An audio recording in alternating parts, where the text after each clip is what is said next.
Hey, Matt here. Killer Kyle. Welcome to Fury.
Hey, Matt here. This is Killer Kyle, and welcome to Wheels of Fury. And we're gonna do Fall Ball 1994. And pretty much couldn't find a goddamn thing on YouTube or anything for that matter. Yeah. I mean, I have a general idea of the matches and who won, but as far as like watching the highlights of Brawl 94, well, that was like a few other of these videos that we've done where it's like, okay, we're winging it. Pretty much. I mean, we know the wrestlers who were in these matches, Yes. so it's like, fuck it. You know, it's gonna be fun. Yeah. You know, and I think I did see at least two of the matches. I don't know why I didn't tape the fucking pay-per-view. I should have. Or it might have made things a lot easier, but Yeah. whatever. But yeah, it's gonna be fun. So we're gonna begin with the pre-show. Brad and Brian defeating Bad Attitude, Steve Kern, and Bobby Eaton. Now, I'm gonna do a little pun here, because if you didn't know, Brian and Brad are the brothers of Road Dogg Jesse James, aka Brian. Oh, maybe that's him. Brian, I think so. Yeah. Never mind. Foul! Yeah, so I don't know too much about this. Yeah. I mean, obviously we know Bobby Eaton, but that's about it. Bobby Eaton and Steve Kern, actually. Right. Yeah, because Bobby Eaton was a member of the team with Stan Lane. And, Yes. and of course, Steve Kern's a member of the Fantastics. Yes, that's right. And well, Stan Lane and Steve Kern ended up being a team. True. Yeah. So then we go on to the pay-per-view result match for the television title. Got Johnny B. Bad versus Lord Stephen Raven Regal. Yeah. And I can imagine how good this match was. Lord Stephen Regal, who had the European or British strong style type. And of course Johnny B. Bad, Mark Merrill, who was the flamboyant, again, rip-off of Little Richard. Yeah. Also billed from Macon, Georgia. I'm not even sure if he actually is from Georgia, but Little Richard was, so there you go. Yeah. But yeah, I mean, I can imagine this was pretty cool. Both guys definitely made an impact in WWF. Yes. Obviously, seeing Johnny B. Bad go to WWF, I instantly knew not even watching WCW, but looking at the magazines at the grocery stores or whatever, and seeing Johnny B. Bad and going, oh, so that's who Mark Merrill was. And then Yes. obviously Steven Regal would later become, William Regal. yep, and is the general manager at NXT to this day. Exactly.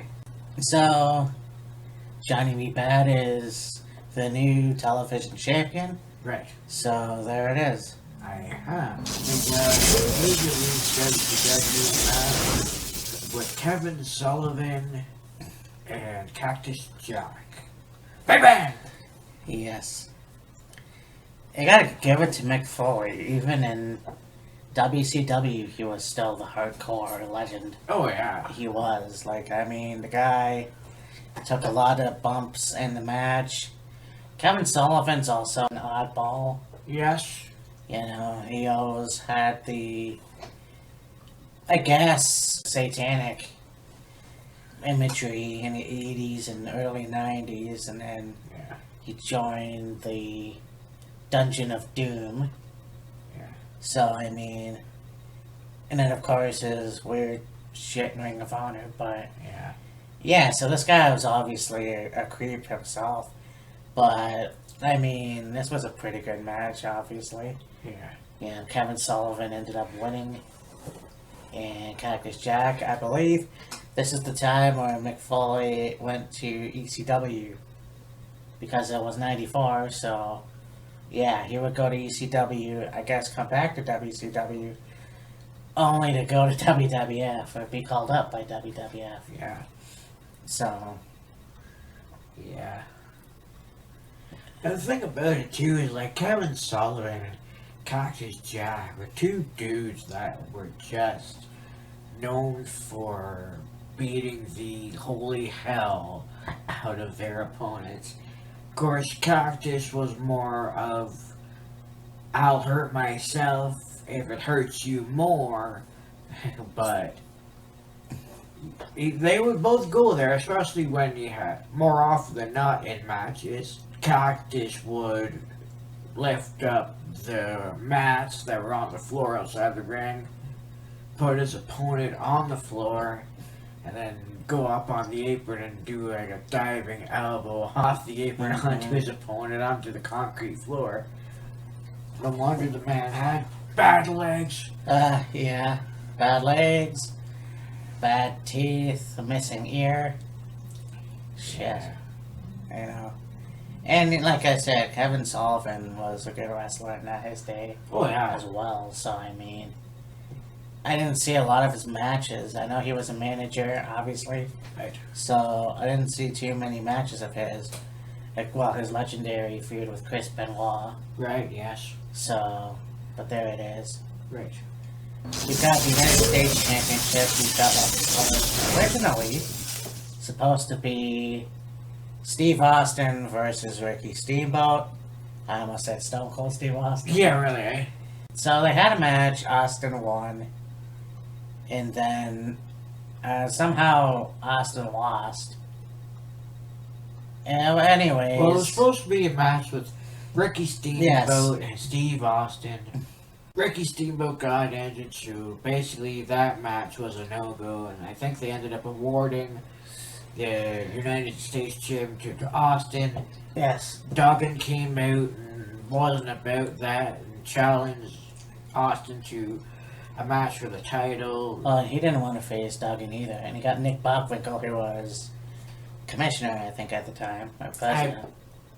Yeah, president, commissioner, or something like So that. he's calling Bockwinkel back and he's arguing with him, and I'm not wrestling Jim Duggan and whatever. So, yeah, this was an interesting match.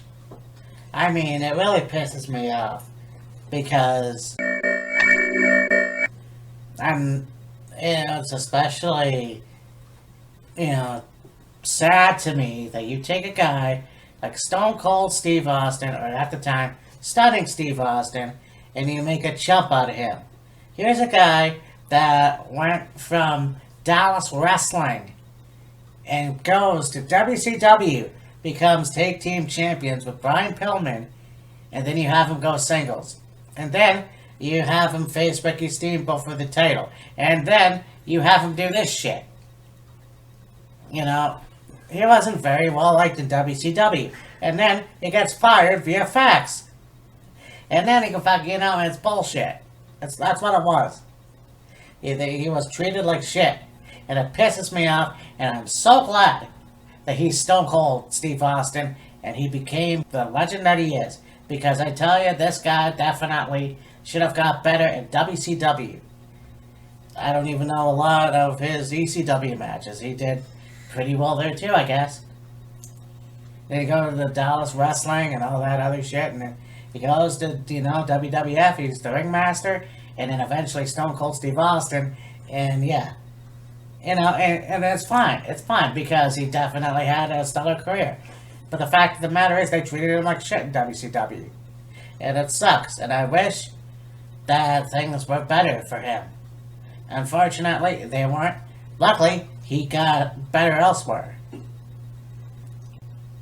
I find it very, very, very, very sad that a guy like Stone Cold Steve Austin, Stunning Steve Austin, whatever the hell you want to call him, a portion of his career can be diminished all because he supposedly got treated like shit by a company.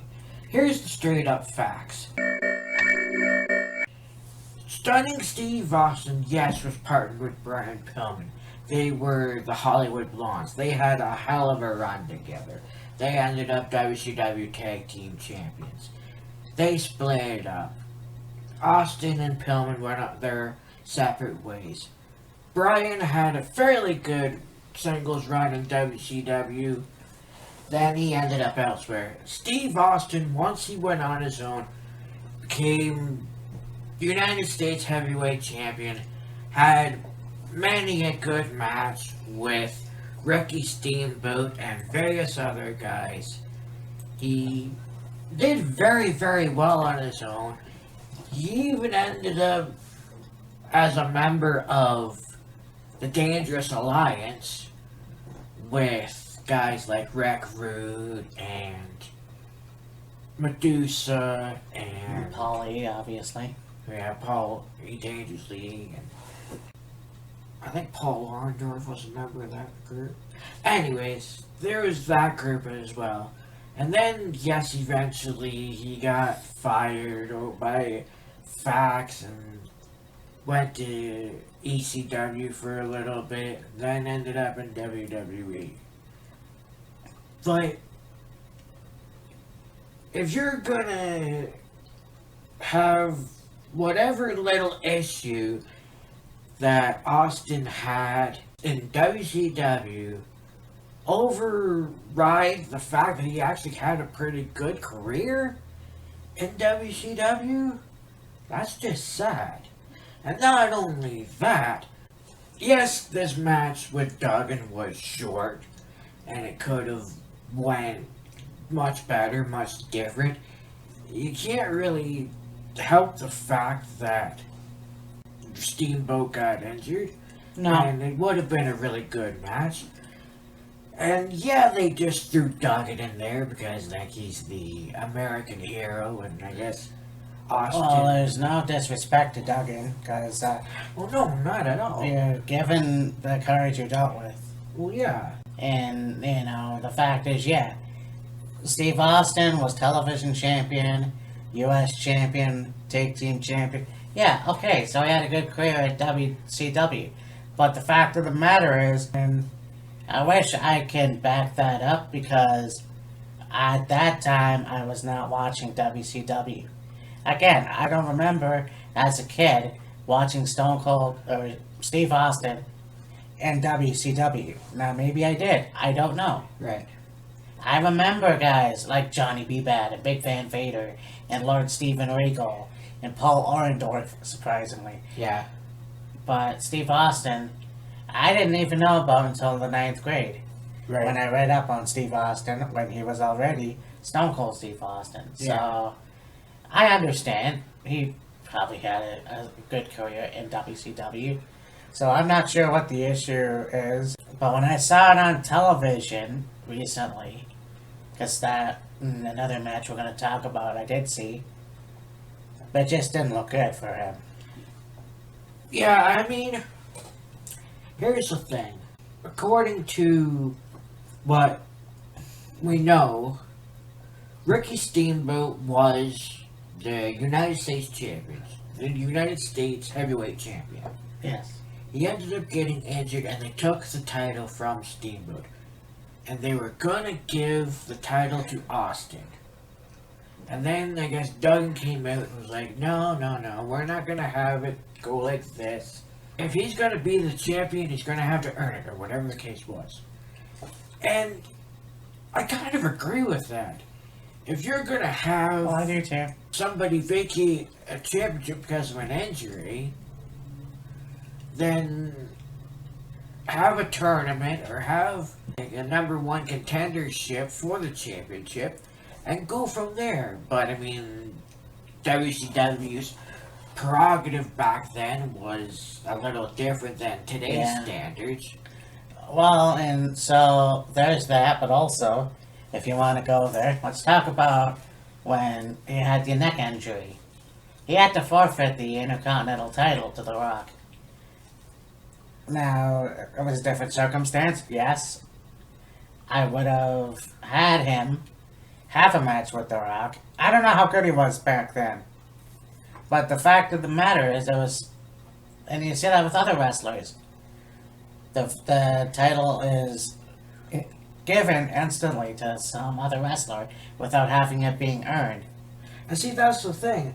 In a lot of cases, when a title is surrendered, forfeited because of an injury, it becomes vacant. There's usually a match where whoever wins becomes the new champion. Or there's a tournament for it, which is great, that's fine. But there have been a few cases where someone had a championship, they got injured, and they gave it to another wrestler without them having a match. And it's like, what's the point? It makes no sense. Yeah. Okay, talk about they were going to give the title to Austin because Steamboat was injured, and you make up a very good point about Austin getting a neck injury and him forfeiting the Intercontinental title to The Rock. How about a few months ago when Rey Mysterio becomes a United States champion himself and he gets an injury and he gives the title right back to Joe? And that to me was bullshit. I know. And that to me was bullshit. Because you could have had them vacate the title and they have a tournament at some pay-per-view. But no, because we have to have Samoa Joe get back the United States Championship. Which was stupid and it shouldn't have happened. No disrespect to Joe, but it just made no sense. Exactly. And that's, the bullshit that the WWE does nowadays. And so, yes, it happens from time to time and it sucks. And it especially sucks because you haven't seen a title on Rey Mysterio in a very long time. Yeah. It just, he won, winning the WWE title. Yeah, okay, I'm getting ahead. Deal with it. He won the WWE title and on the same night had to defend it against John Cena. Yeah. And lose. Yeah. Which I thought was fucking bullshit. Yeah. So, anyways. Yeah, so Duggan's your United States champion. And the fastest match of the night. Well, don't know exactly what the time was on the opening match with Brad and Brian against Kern and Eaton. But, yeah, so far, this was the fastest match of the night, going 35 seconds. Huh. Yeah, and I think because Duggan was all about America, and he always had the American flag with him. Yeah. And it did make sense for him to be the United States champion. I will say this. We're not trying to disrespect Duggan by any means. And if for sure WCW was wanting to put a title on Duggan in his time in WCW, which is great. Could have gone about it a totally different route, though.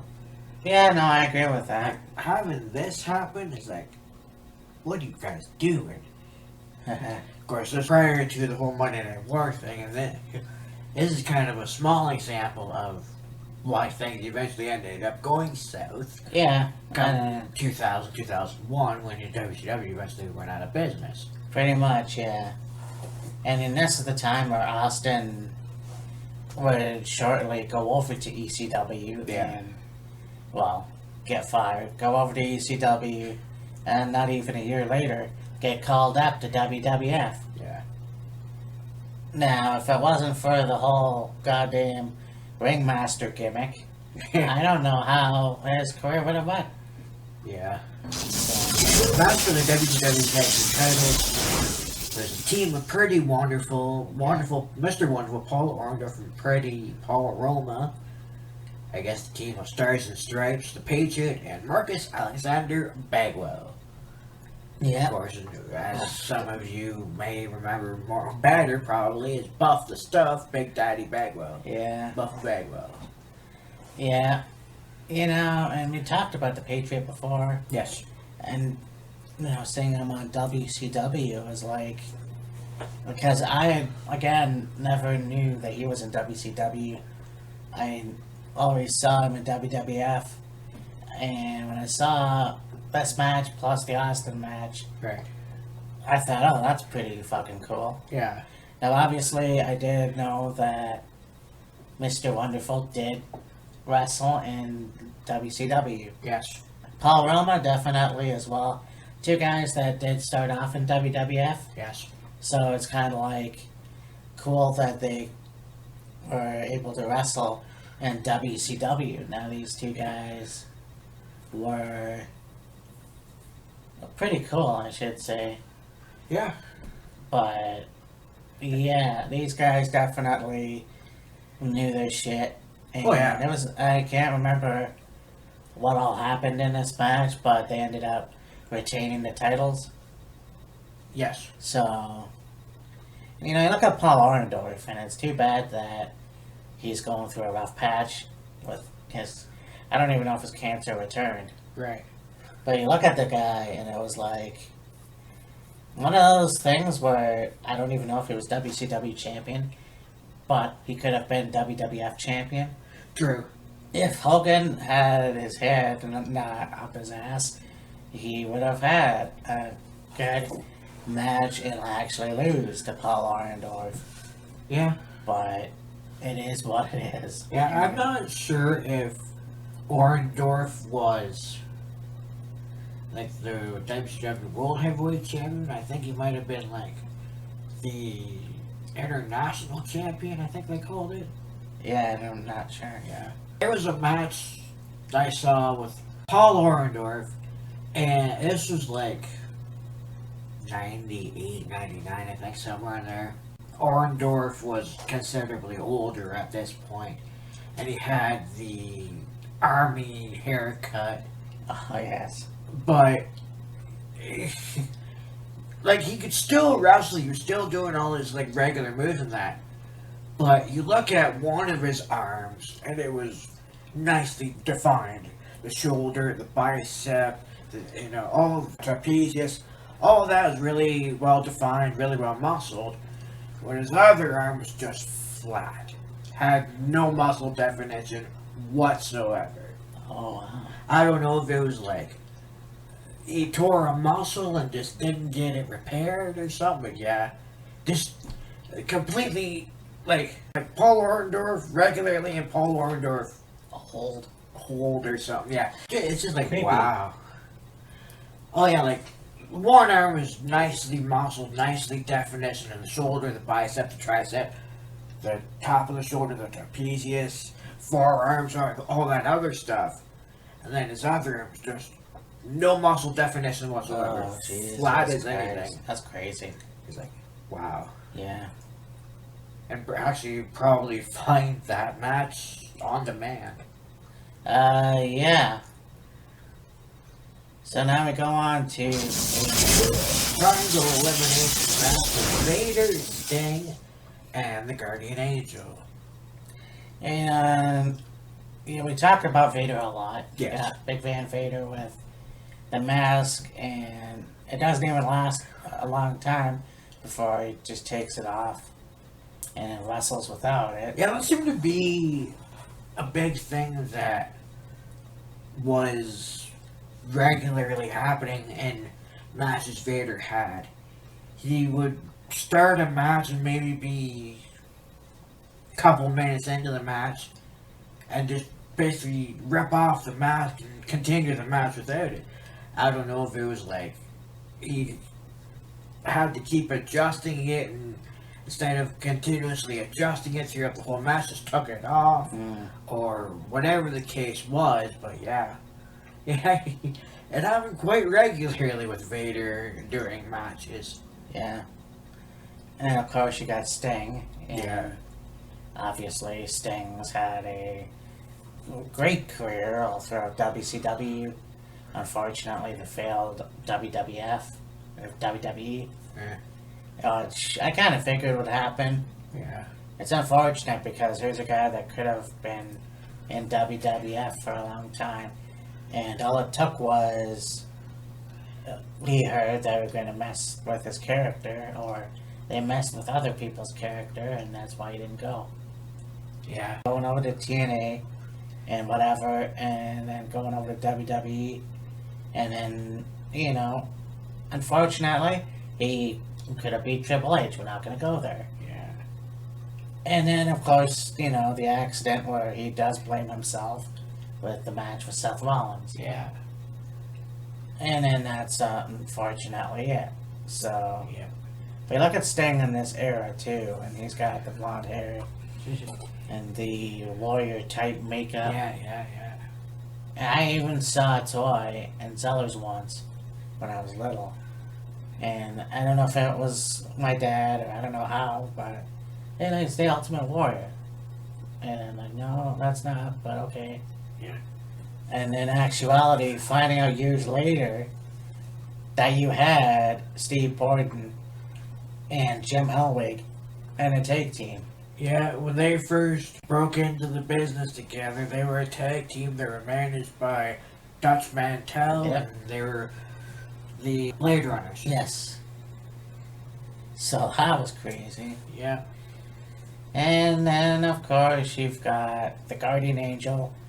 I feel bad for Ray Traylor Oh, because I know. here's a guy that was the big boss man. He was Big Bubba Rogers, and then he becomes the Guardian. When I first heard of this, I thought, okay, he's gonna have like some kind of gimmick where he's got wings and whatever. Gonna basically look like an angel. Pretty much, yeah. Yeah. And I'm watching this and I'm going, he's just a regular guy with the fucking Guardian Angel on his Guardian shirt. Angel t-shirt and the red jacket and the red beret. Like, what's the? How is he the guy? Like, I don't fucking get it. So, I mean, yeah. So he comes into the ring and does all that. He does have the nightstick too, I think. But, anyways, yeah, this was pretty good as well. Yeah. Big Van Vader ended up winning. Apparently, this match was only supposed to go like 15 minutes. And then they went into maybe like a 5-minute overtime or something like that. There's still no winner. And they went into like another overtime, and Vader ended up winning somehow. And it's like, okay, you're gonna have a match like this, a triangle elimination match. If you're gonna have a time limit on it, why not, like, okay, 15 minutes is not bad, but why not make it like 30 minutes? Yeah, that's reasonable. Or an hour, if you need that allotted extra time. Don't go friggin' 15 minutes and like a double overtime to Yeah. determine a winner. That's just weird. Right. And it's not even like there was a title on the line, it was just an elimination match. True. I mean, you look at Ray, though, and not having a title in WWF, I don't know if he ever had a title in WCW. I know he had a few elsewhere, but Right. he just never really got that break, unfortunately. But even then, it's like, okay, so I don't even know what his career was that special, unfortunately. Just because he had the bigger than life personality Oh yeah. when he was Big Boss Man, but Yeah. like this embarrassing shit with the Guardian, Yeah. and he was an NWO, so Yes. I mean, I don't know. Then of course there's the infamous and probably one of the craziest incidents I've ever heard of in the wrestling business, where you got Jim Cornette hanging from the bottom of the scaffold, and Big Bubba's in the ring underneath it and is gonna catch Cornette, and Cornette lets go and he lands on his ass on the Yeah, ring and blows out both his legs. yeah, I And was gonna say. back of his head smashes into Bubba's knee, and he's usually, when he talked or he was yelling or whatever, his voice would go pretty high. His voice was extremely high after that one. Oh, I'm sure he was pretty high doing those promos. But you have a guy like him, and like it's a shame that he didn't get what he deserved, Yeah. in my opinion. And if he was still here, I don't know if he would ever get that. Yeah, I know. Like along the lines of Davey Boy Smith, he had that chance at the WWF title in the last run, but Yeah. it just never happened for him. I know.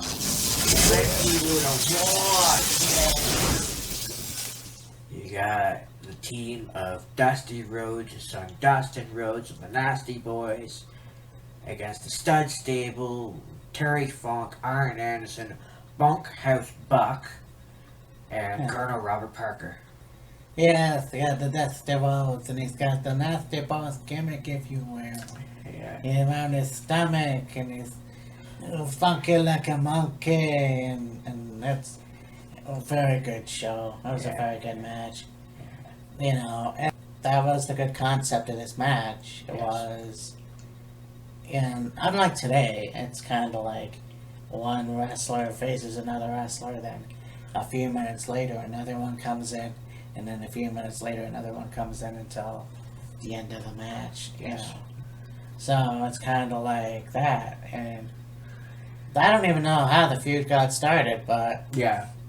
to have Dustin and Dusty together, and you know, Dustin was basically as much in WCW as he was in WWF, Yeah. because you look at the career as the Natural, and then he came back for a while after Gold Dust, I think. And then, of course, you know, Worth and whatever. So, I mean, and having those two team up together was very special. And then, of course, teaming with the Nasty Boys. Yeah. And then, of course, you got Terry Funk and these other guys. Yeah. And so, Arn Anderson. And, yeah, so it was a pretty good match. So, Dusty, his team won, Yeah. which I thought was pretty cool. And I'm glad that they revived this War Games Yes. for NXT. Yes. Yes. You can even get War Games t-shirts, which is interesting. Yeah. Exactly. But, yeah, I think this was a good match as well. Oh yeah. And like, the interesting thing about this match is, not very often would it happen, but when it did happen, it was a very, very special moment having Dusty and Dustin tag together. Yeah. Well, you look at all these years later, and you see guys like Cody teaming up with Dustin as Gold Dust and his dad, and then it's just like, you know, it's heartwarming is what it is. Oh yeah. But I think that, you know, again, another guy that never got WWF gold, Yeah. you know, but he was also NWA champion, you know, WCW champion. I don't know if there was anything he had in TNA when he was there. Dusty in TNA was more along the lines of like an authority figure. Oh, okay. Yeah, he would get involved in matches the odd time with TNA, but more often than not, he was just like the general manager or whatever for TNA.